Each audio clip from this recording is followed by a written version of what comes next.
Hi and welcome to Healing Agents International. I'm Dr. Angie Willakala, CEO and founder of Healing Agents International.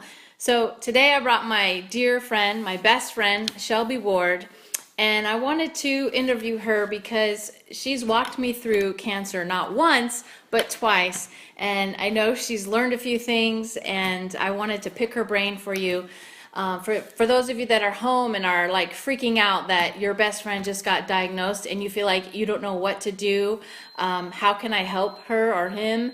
And so this girl's going to help us out and share some things that she's learned along our journey. So thank you for hanging out with me in my kitchen today, Shelby Ward. So one of the first questions I want to ask you is, where do we start? What was the first thoughts in your head when we were walking through this together? Well, I mean, do you mean like way back when you first told me, or when this first started? Let's go round one, 2010. I just remember you were like, I walked to your house in tears, like I just got told I had breast cancer, and you were like, okay, we're gonna figure this out, we're gonna fight, we're gonna beat this. Like that was your attitude from the beginning, and it never stopped. So, what was going through your head for me? Well, I was scared, but I also knew that you had this fight in you, so I just took it the way you came off to me. So even though you were scared when you came to I remember you walked to my house and you were all calm and collected, and then you're like, so I have breast cancer. Like you just like Mind you, I cried all the way to your house. Yeah, we were talking about cookies. Right. Or something, and you're like, and I have breast cancer. Like, it happened that fast. So it was a little shocking, but then, just like we do in everything you and I do together, it's always like, all right, let's do this. Let's do it. Okay, here we go. That was kind of how the journey began. And then obviously, there round were two, and lots of progressions in between, lots of emotions, lots of up and down. But yeah, I mean, I really felt the fight in you. I felt like, okay, we're doing this. This is what we're going to do. And awesome. You were amazing. We just kept walking through whatever what was coming our way. So I think attitude is everything for sure. Yeah. What was your biggest challenge with me and walking through some of these diagnoses and these tests, and what were some of the things? And be honest. I want you to be like, you were crazy out there, Don't Well, it's funny because I wrote things down, and now I'm thinking of other things, so I can't help myself. But like, biggest challenge was you being like, well, I'm not doing that, and I'm not going to do that, and forget those people because I'm not going to do that. Like, you were in the beginning, you were very like, nope. I got this. We're good. We're not going to do any of the things they're telling me to do. That was a challenge for me because I'm thinking, wait a second. Right. My friend is sick, and she's straight up telling everybody to suck it. So so that was the hard part. I was like, she cannot do this. So that was challenging for me because then when I would give you a little bit of like, okay, we need to maybe try some, there was this door that, the wall came down and we had to shut that door. But, so challenge, yes, but I didn't give up on that because I knew that was sort of your state of mind. And timing too, right? Timing of all the. Yeah, like I kind of like, I mean, if I was going to, I wanted to just tell you what to do the whole time. That's really what I wanted to do. So I kind of had to fill you out a little bit and be like, all right, this is the response right now, and we're going to just see where this goes. And one of the things you did for me that I totally appreciate, I don't think I've ever told you, was you were my researcher. So if you're sitting there and you're diagnosed with cancer right now, do not start searching the web because that will just make you crazy. So this girl would go in and research, and then you would pull out little treasures that you would find, and then you would share that with me. So you kind of helped me not have to be on the web and read all the statistics that are so scary. And we ultimately know that God has a plan for our life no matter what. He knows how many days we're here on earth. So we can just walk through that now. But that was another helpful thing for me, was having you internet savvy, just reading and researching for me. So My next question was, what was your big aha moment that you think that that you could share for someone that's walking through this with a friend? Aha. There were many. Right. Because we use that word a lot. Like often we're like, oh, I got an aha moment. Remember, we would do that to each other all the time. Well, I think walking through this with you, and I had to learn very quickly that I couldn't fix this, that I couldn't fix it. And I'm a fixer. I'm like, all right, what's the problem? Let's go, all right, let's go do this. Let's go, who do we need to call? What do we need to go do? Let's go do it.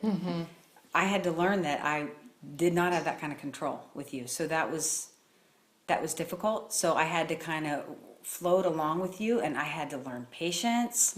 So along the way, I'm trying to feed off of the things that you're telling me. I almost felt like you're the one with cancer and I'm the one that you're like therapizing, because you're the one that's sick in your bed and you're telling me it's okay, God's got this. So it really tested my own faith. I had to go, whoa, she's really sick, and I'm sitting here, like wanting to take control of the whole thing a little bit. And so throughout the process, I mean, if we're talking the whole process, we're talking 4 years, right? Yeah, 4 years of just that, and ups and downs and highs and lows and frustrations and highs and whatever. So I think one of the big moments, though, that was just kind of huge for me, because you all along the way kept telling me, you know what?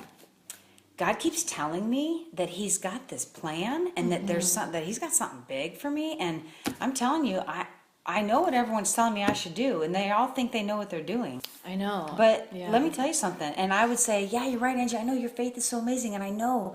But maybe you should just try this one thing. So the human side of me, my selfish spirit was like, no, just do this. Even though God's telling you that, just do this and do this. But the aha moment was the moment when we were, let's backtrack. I mean, we're talking maybe a year ago. You're in the hospital, fluid on the heart. Scary moment. Scary moment. That doctor guy, I forgot his name. Cardiologist. He scared me.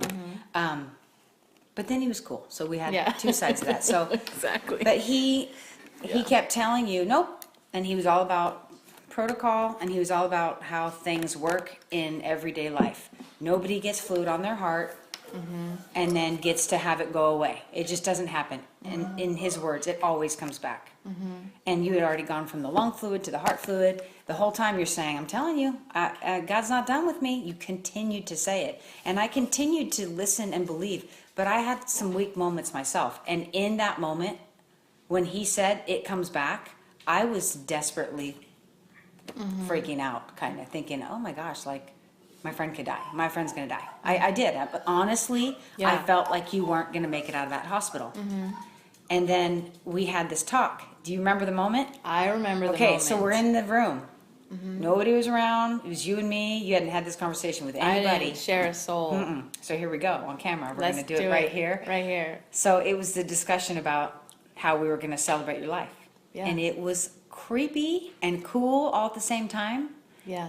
But we just had like this great conversation. I mean, I don't even think we cried about it. I think we were just like, I just had to lay it out. You're like, let me just tell you, and then to be quiet and listen to me. I'm like, okay, just quickly say it, and then blah, blah, blah, we're done. Exactly. But yeah, we went there. And I needed you to know. I just needed you to know my thoughts, because the doctors and the reports and everything were so scary. And yeah, I needed a heart surgery, and the fluid comes back. It always comes back. Well, Jesus has bigger plans, because He healed me in that moment. But yeah, those are the hard conversations that we've had to walk through, and then we get to celebrate and just enjoy every day that we get to hang out and do life together. So yeah, I'm grateful. I'm grateful for you. If you had a chance to tell 1 million people something, then and never see them again, what would that be? What would be that one nugget that you'd want them to have as they're walking through this journey? I think, like, you mean somebody that's in my position, that's the best friend, right? You're the caretaker, you're So the best friend. if I could choose something to tell them, I would tell them to continue to be the light in a big valley of darkness, because that's what it feels like. It really does, because it's just, I don't know. I mean, cancer is just kind of a dirty word, really. And so you're living amongst all these people and that are like, oh, and I think that when you're walking this journey with your friends or your family, you have to be the light, because the person that's going through this, that's all they're getting is darkness all the time, because they're spending all their time sick, doctors sticking things in you. I mean, it's not a pretty, happy time. So, it's not. you know what I mean? And it's not it's a dark place. So be the light. Be the light for the person that you're walking with. That's all I can say. And I don't think I was that way the whole time. I think I had my moments. But if I could go back, I think I would have done it more and just been a little more faithful to go, all right, okay. I think I had those weak moments. But be the light and be a good listener. I think that's the other thing is, people that are going through this, again, it's the medical world. Nobody wants to live there. When they're in their home and when they're away from the medical world, they don't want to talk about their treatments and their stuff and what they should do next and have to call this person and what doctor's next. They actually just want to talk about life, and maybe they just want to talk. Maybe that person just wants to kind of share their feelings, and you got to be a listener, not a fixer. Yeah, I think that's what I would. That's a good word right there. So. Wow, we could talk for hours and hours and hours. So much fun that we've learned and grown together, and so many memories of you just being there for me and sneaking in the side of my door when I couldn't, breaking in. Because you wouldn't answer the door. Breaking in my house because I was in so much pain. I could not even get out of bed to even get to the door. So I thank you for checking on me. I thank you for being my best friend, and I hope that this segment helps you out there. Please check out our website at Healing Agents International.